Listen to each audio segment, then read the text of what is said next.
Jumpa kembali di MDT Journey Inspiration of Life. Pagi ini saya mau coba sharingkan teman-teman dengan judul masa pengharapan janji Tuhan dapat jangka waktu 1 tahun atau belasan tahun, bahkan puluhan tahun. Ini jadi tidak bisa ditentukan oleh kita, tapi sesuai dengan apa yang Tuhan mau.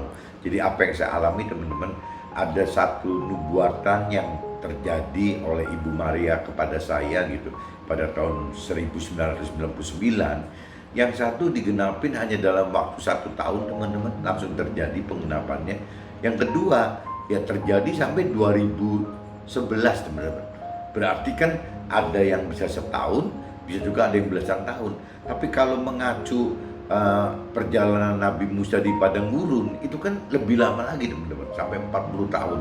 Jadi saya pikir memang semua ya tergantung dari Tuhan kali. Tuhan anggap yang terbaik itu bagaimana gitu. Jadi kalau buat saya pribadi, khususnya nubuatan yang saya terima dari Ibu Maria pada tahun 1999, yaitu penggenapannya terjadi yang satu tahun, yang satu sampai 11 tahun teman-teman, 12 tahun bahkan.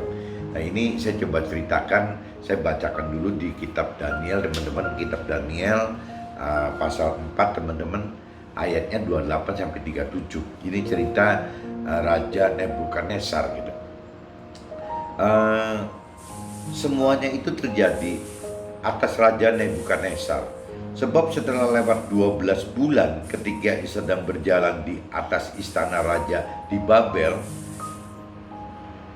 berkatalah raja, bukankah itu Babel yang besar itu, yang dengan kekuatan kuasaku dan untuk kemuliaan kebesaranku telah kubangun menjadi kota kerajaan. Jadi ini si Raja Nebukadnezar itu pada waktu ngomong itu dia sedang berjalan di menara kali, di tembok tinggi gitu, melihat keluar, kok besar banget yang namanya si Babel gitu, kota Babel itu. Nah dia berpongah kan, bersombong diri bahwa bukankah itu hasilnya dia gitu, hasil kerjanya dia gitu.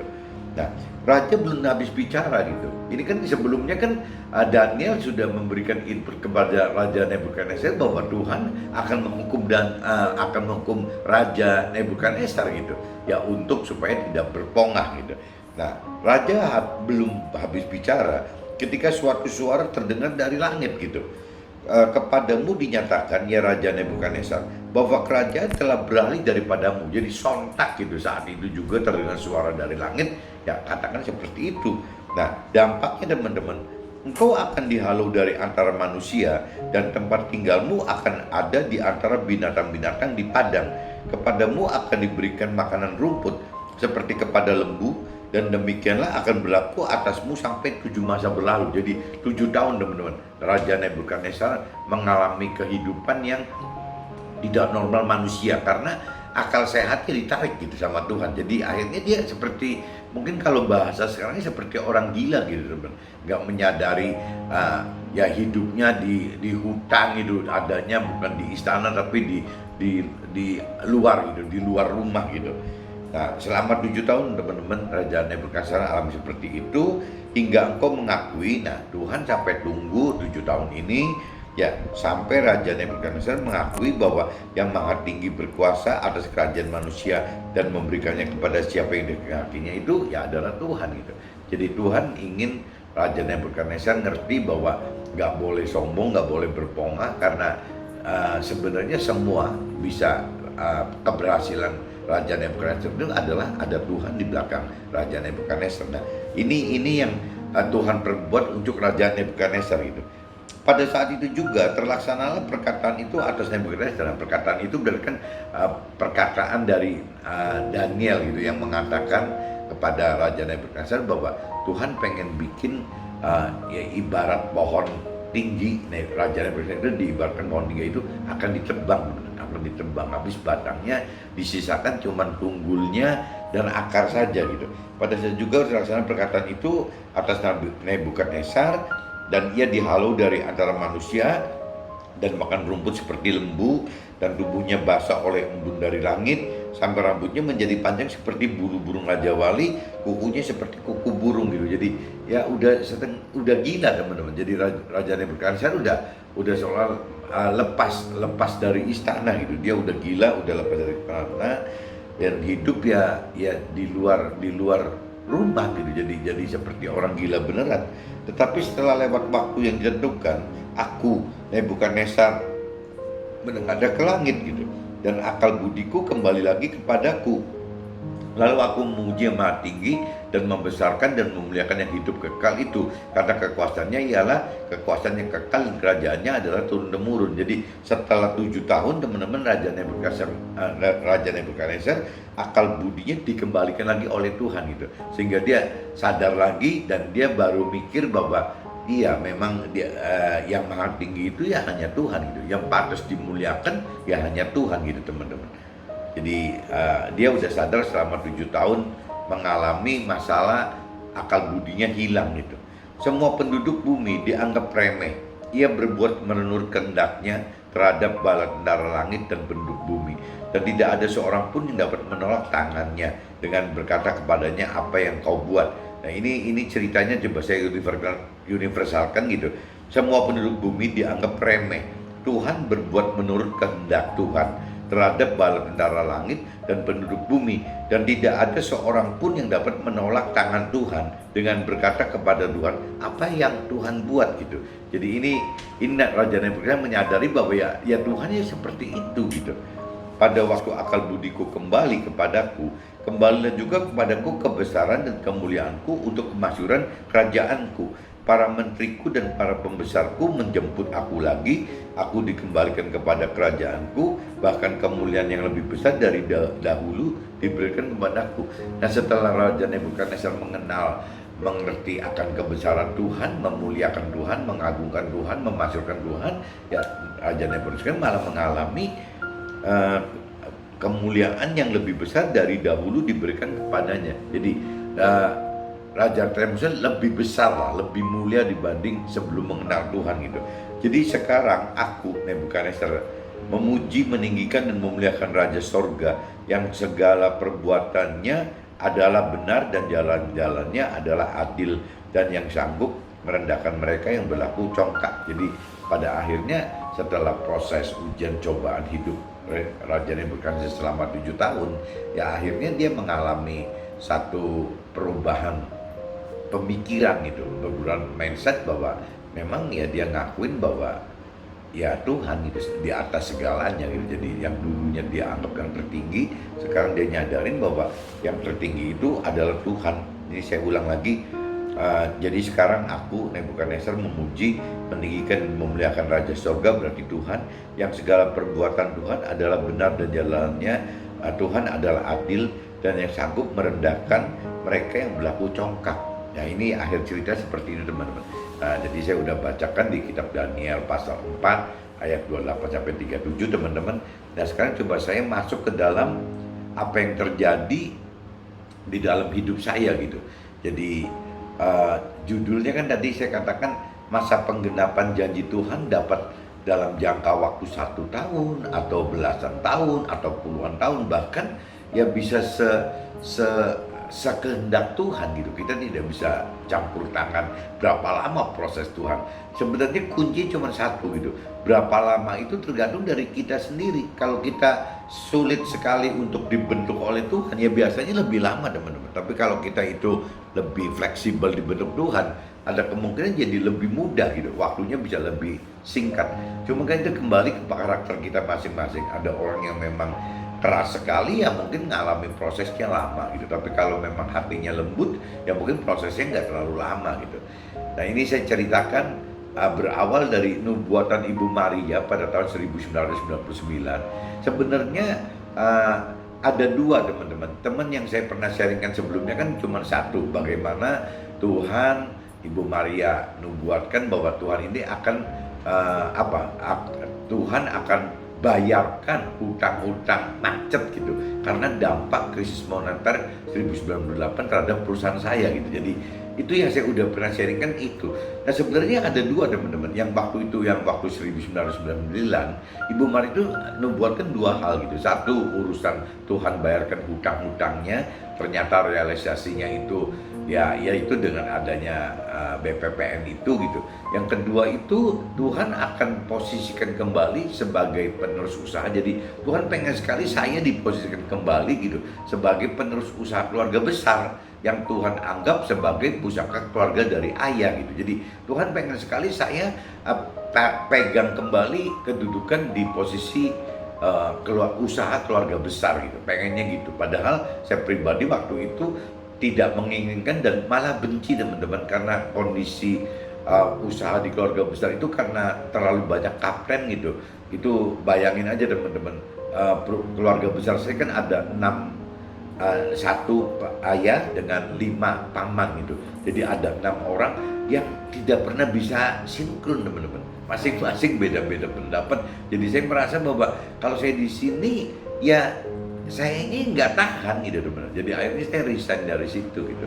Nubuatan yang pertama tadi yang akan Tuhan bayarkan hutang itu tergenapi pada tahun 2000. Berarti hanya cuma 1 tahun dari 1999. Jadi nubuat saya terima tahun 1999. Nah, tergenapi pada tahun 2000. Jadi hanya 1 tahun dengan dapatkan program gitu. Tahu-tahu ada program pemerintah dalam kondisi krismon itu, perusahaan-perusahaan itu mendapatkan pemutihan hutang secara nasional gitu.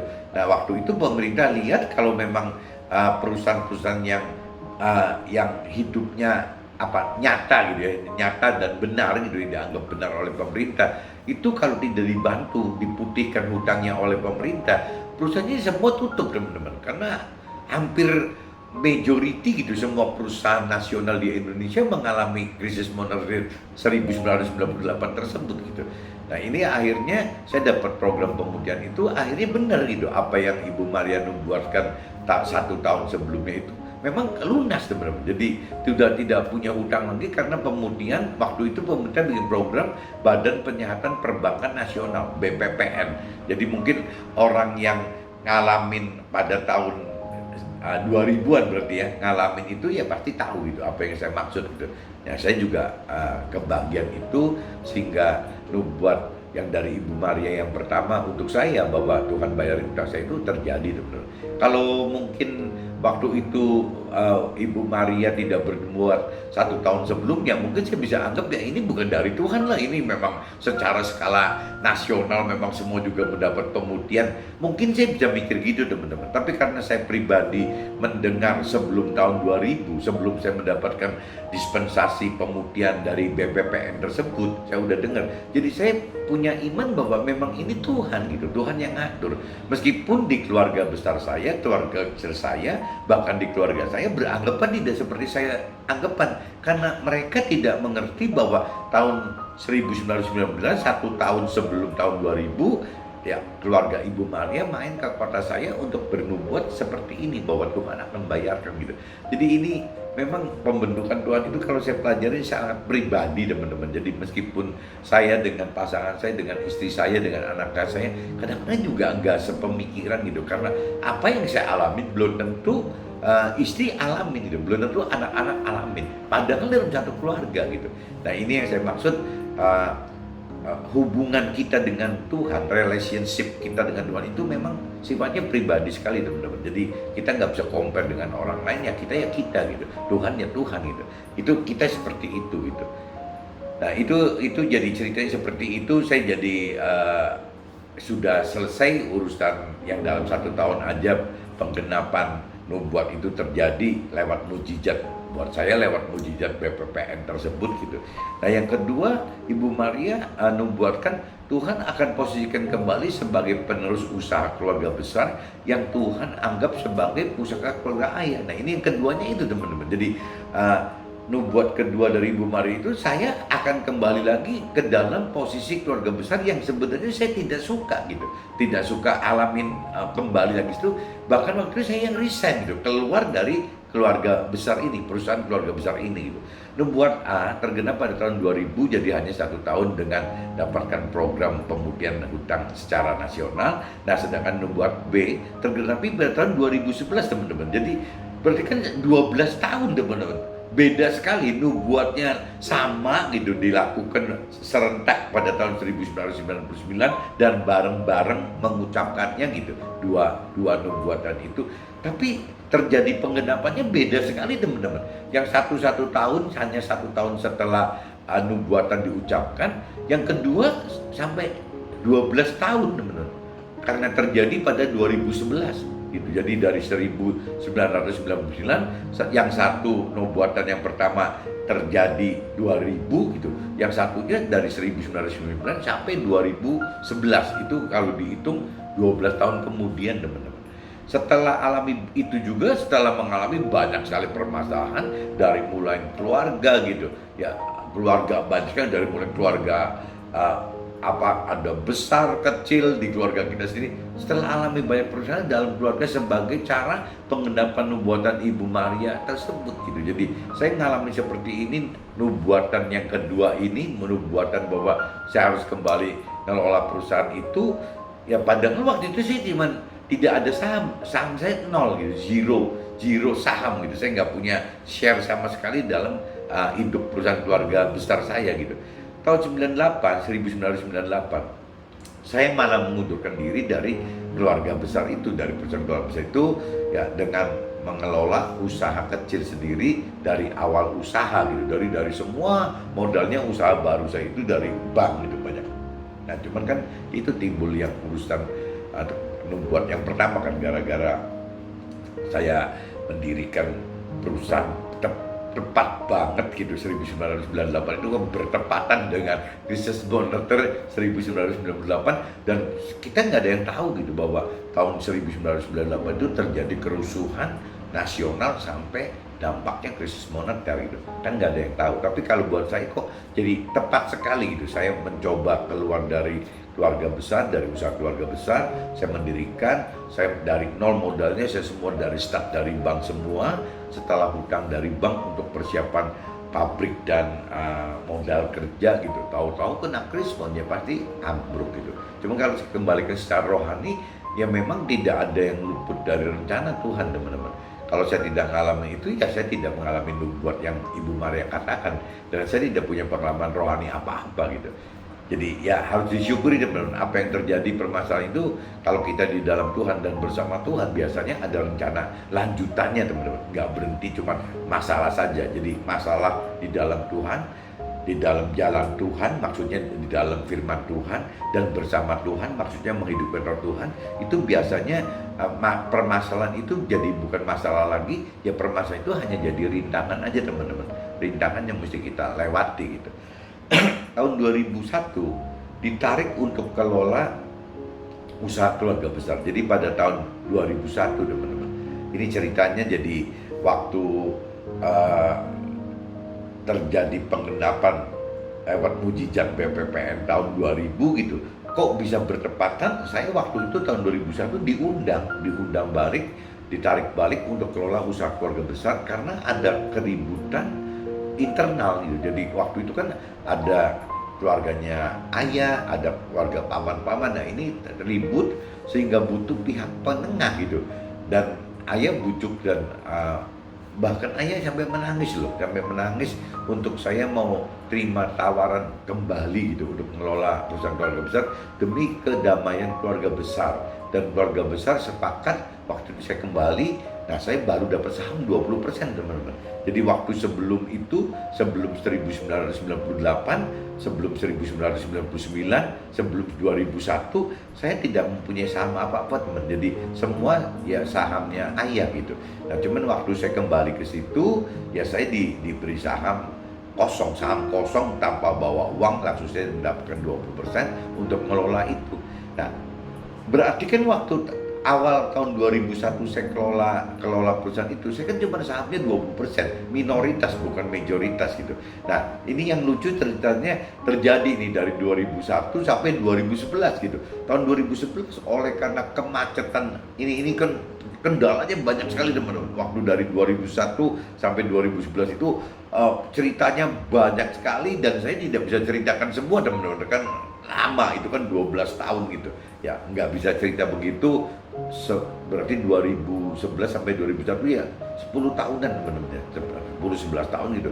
Saya nggak bisa cerita semua, tapi intinya saat itu terjadi masalah yang paling besar itu ya kemacetan di salah satu anak perusahaan yang saya kelola itu gitu.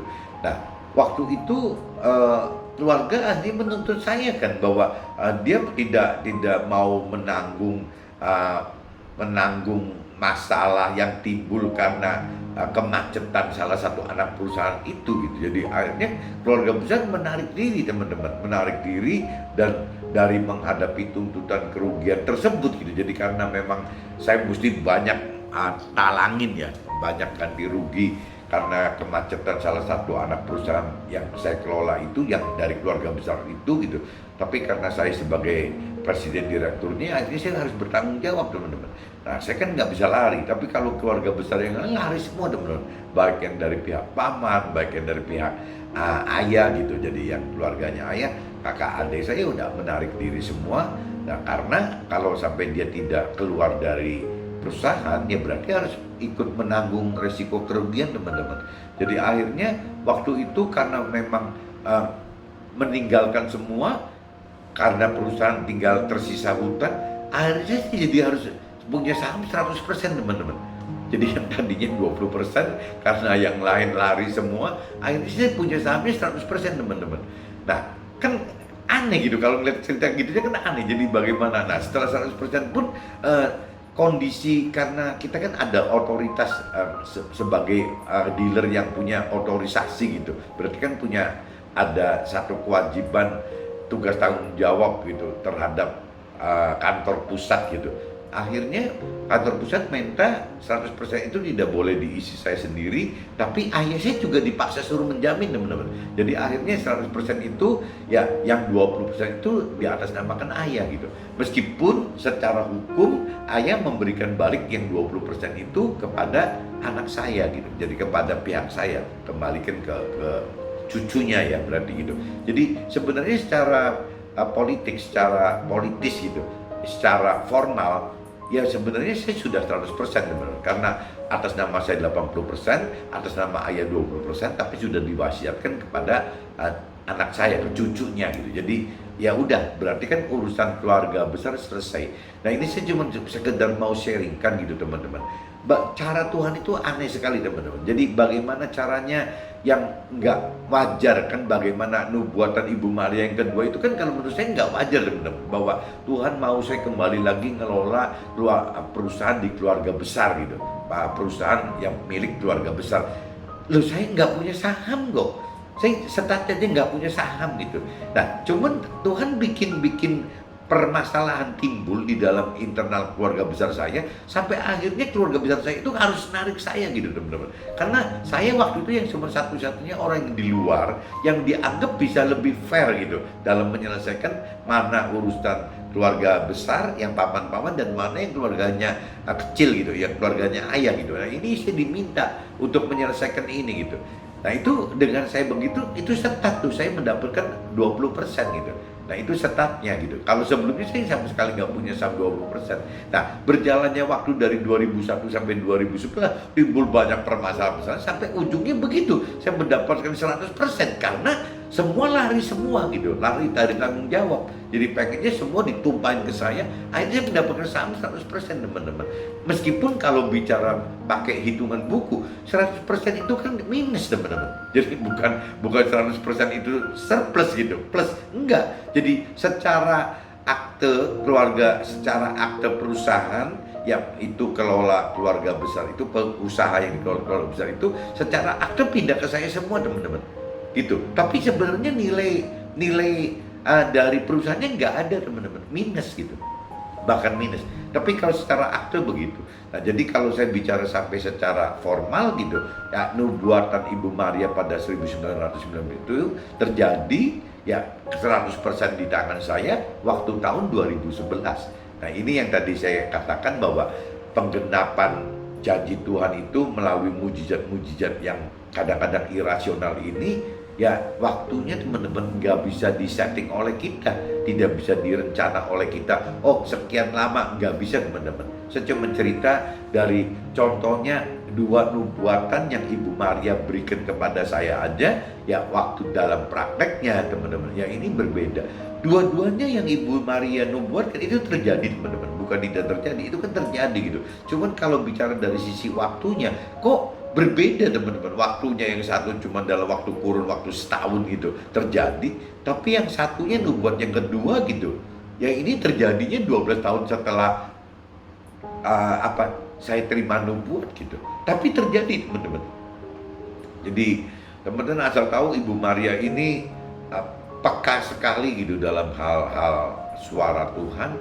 Dan sebenarnya dasarnya Ibu Maria itu adalah Ibu Maria aslinya orang Iran teman-teman, bukan orang Indonesia gitu. Orang Iran nikah dengan Pak Yakubus gitu. Yakubusnya orang Indonesia. Nah ini nggak tahu gimana kok jadi malah lebih pekaan Ibu Maria kalau saya lihat gitu ya. Ibu Maria peka sekali gitu. Kalau Pak Yakubus mungkin dari sisi teori firmannya nguasain gitu, karena memang Pak Yakubus tergerak untuk memperdalam urusan firman gitu. Tapi kalau Ibu Maria kayaknya kalau saya lihat dalam sekali dunia rohnya gitu. Untuk sisi rohnya kencang sekali ya. Mungkin ini karena talenta dari Tuhan yang diberikan ke Ibu Maria gitu. Jadi jadi saya akuin bahwa nubuat yang Ibu Maria berikan kepada saya tahun 1990 itu memang terjadi semua gitu. Jadi 2 nubuat itu terjadi semua, terjadi dalam hidup saya, meskipun saya tidak mengerti ujungnya nanti apa gitu, saya nggak ngerti gitu teman. Kalau cerita sebatas 2 nubuatan itu ya tergenapi teman-teman. Nah masalah nanti kelanjutan setelah 2020 nanti perusahaan bagaimana, apakah berujung seperti yang Raja Nebukadnezar alami gitu. Jadi di sini dikatakan bahwa aku dikembalikan kepada kerajaanku, bahkan kemuliaan yang lebih besar dari dahulu diberikan kepadaku. Apakah saya ngalamin ini atau tidak? Sepertinya saya sudah tidak terlalu peduli teman-teman. Jadi itu kembali lagi di pengertian saya bahwa parameter itu, kalaupun ini terjadi buat saya gitu, kalaupun ini terjadi dalam perusahaan saya, dalam keluarga saya, ya bukan target saya ini teman-teman. Yang target utama itu justru bagaimana kita berjuang untuk lebih mengerti akan firman Tuhan. Kita juga tahu gitu rancangan kehendak Tuhan itu apa. Karena yang Raja Nebukadnezar berhenti cuma di cerita ini, kalau saya bilang parameternya ya cuman Raja Nebukadnezar mau percaya Tuhan gitu, mau percaya Tuhan bahwa Tuhan itu ada, dia jadi tidak sombong gitu. Nah parameternya Raja Nebukadnezar itu ya kembali masih di sekisaran masalah kesuksesan duniawi gitu. Karena yang tadi dia katakan bahkan kemuliaan yang lebih besar dari dahulu diberikan kepadaku, jadi kesuksesan duniawinya gitu. Tapi kalau dengan prosesnya sekian lama perjalanan rohani saya gitu, bagaimana saya diajar Tuhan mengerti akan firman Tuhan, diajar Tuhan bagaimana berani beriman untuk melakukan firman Tuhan, di mana Tuhan selalu kirim ya istilahnya firman-firman untuk penguatan ke saya, bahkan kirim mentor-mentor rohani juga untuk menguatkan saya, bahkan Tuhan buktikan keberadaan Tuhan dalam hidup saya gitu ya. Tuhan ujung-ujungnya bukan kesuksesan duniawi nomor satunya teman-teman. Jadi bukan sasarannya yang Raja Nebukadnezar dapatkan kemuliaan yang lebih besar dari dahulu diberikan kepada dia gitu, bukan itu gitu. Jadi sasaran utamanya justru kebalik adanya di bagaimana kita mendapatkan keselamatan akhirat teman-teman. Bagaimana kita bisa mengerti, mengenal dan mengerti akan adanya keselamatan akhirat. Itu target utama kita gitu. Nah, keselamatan akhirat itu kan berarti tidak bisa parameternya kita mencari keselamatan akhirat itu dengan belenggu gitu, dengan terperangkap, dengan terpenjara oleh ya kesuksesan duniawi saja gitu. Jadi kesuksesan duniawi ini kalau tidak hati-hati teman-teman, ini bisa menjadi penjara, bisa jadi perangkap gitu, jadi penghalang untuk kita mendapatkan keselamatan akhirat gitu. Karena nggak mungkin gitu, yang namanya keselamatan akhirat itu ya akan kita bisa terima apabila kita bisa prioritaskan kesuksesan duniawi itu nomor 2 teman-teman. Kenapa nomor 2 gitu? Karena kesuksesan duniawi itu sudah bukan seperti keinginan kita sebagai orang dunia yang dulu gitu, tapi kita udah bicara sebagai orang yang lebih mengenal rohani gitu, sehingga kesuksesan dunia itu adalah hanya sebagai support aja, hanya pendukung gitu, alat pendukung, materi pendukung untuk bagaimana melakukan keselamatan akhirat yang Tuhan minta. Asal kita tahu loh bahwa keselamatan akhirat itu yang Tuhan minta itu kan ada levelnya gitu, tidak berhenti. Yang penting masuk ke surga sudah selesai gitu. Kan tidak begitu teman-teman. Nanti kalau teman-teman mengenal mengerti firman Tuhan lebih dalam, mengenal mengerti akan pribadi Tuhan lebih dalam, nanti Tuhan bisa bukakan bahwa di hati teman-teman gitu, bisa dibukakan bahwa di dalam sorga itu tidak cuma cukup bagaimana kita berjuang masuk ke dalam sorga, tapi bagaimana kita posisi kita, bagaimana kita menempatkan diri di posisi surga itu yang tertinggi teman-teman. Bagaimana caranya gitu? Karena yang saya sering katakan bahwa di dalam surga itu kalau bagi umat Nasrani itu jelas bahwa ada kata-kata kerajaan sorga teman-teman. Kerajaan sorga, berarti kerajaan sorga itu berarti ada tingkatan antara mana masyarakatnya dan mana yang anggota kerajaan gitu. Nah kalau anggota kerajaan di situ pun ada tingkat teman-teman. Ya dari mulai pembantu umum sampai ke level jenderal gitu kan, atau menteri gitu. Nah kita mau yang di mana gitu? Kita mau masuk ke level mana? Nah itu semua kedudukan itu kita bisa buat gitu. Ya selama kita hidup di dunia ini. Nah makanya kalau tadi katakan kalau kesuksesan duniawi itu tidak kita berani lepaskan, ya kesuksesan duniawi itu yang membuat kita gagal untuk meraih prestasi di keselamatan akhirat yang maksimal itu akan terganggu. Tapi kalau seandainya kita sudah mengenal, mengerti bahwa apa tujuan rancangan kehendak Tuhan bagi hidup kita, ya kita akan jadikan kesuksesan duniawi itu bukan untuk memenuhi nafsu-nafsu kita teman-teman, tapi kesuksesan duniawi itu akan kita pakai untuk bagaimana menjadi alat gitu, mensupport, mendukung ya, kita cari posisi selama hidup kita di dunia ini, mencari posisi untuk di alam akhirat yang kekal nanti teman-teman. Mudah-mudahan yang saya maksud teman-teman bisa nangkep gitu. Jadi bukan kita tidak butuh kesuksesan duniawi. Kalau menurut saya, apabila kita sudah mengenal, mengerti dan memang melakukan arah hidup kita ke dalam keselamatan akhirat, rasanya kesuksesan duniawi juga diperlukan teman-teman. Dan Tuhan tahu itu kok. Bukan Tuhan anti itu gitu. Tuhan tahu itu bahwa kesuksesan duniawi itu dibutuhkan, ya asal sebatas yaitu alat support, alat pendukung untuk bagaimana melakukan apa yang Tuhan inginkan gitu. Jadi bagaimana kita menjadi alat Tuhan itu kan kita berarti melakukan apa yang Tuhan inginkan. Nah, kesuksesan duniawi ini berguna nih teman-teman. Apabila kita sudah tahu bahwa apa yang Tuhan inginkan, kita menjadi alat Tuhan, kita butuh kesuksesan duniawi yang maksimal teman-teman, untuk bisa supaya alat Tuhan yang kita jalankan itu menjadi maksimal teman-teman.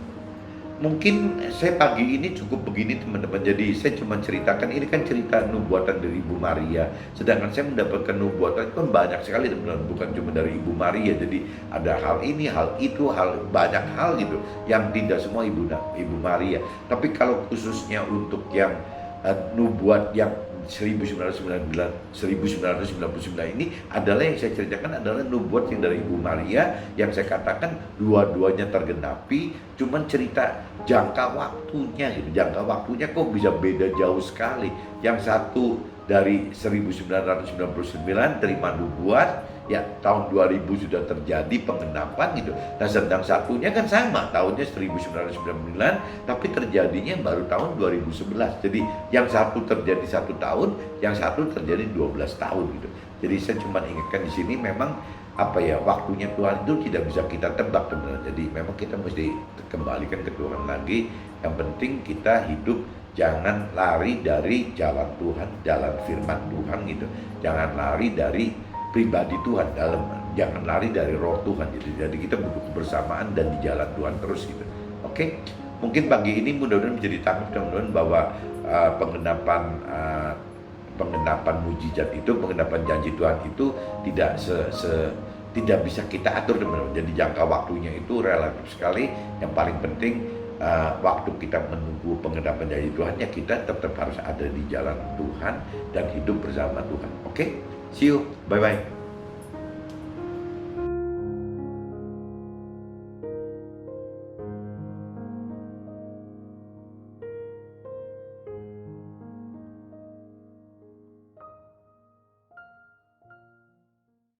One Minute to Better Life.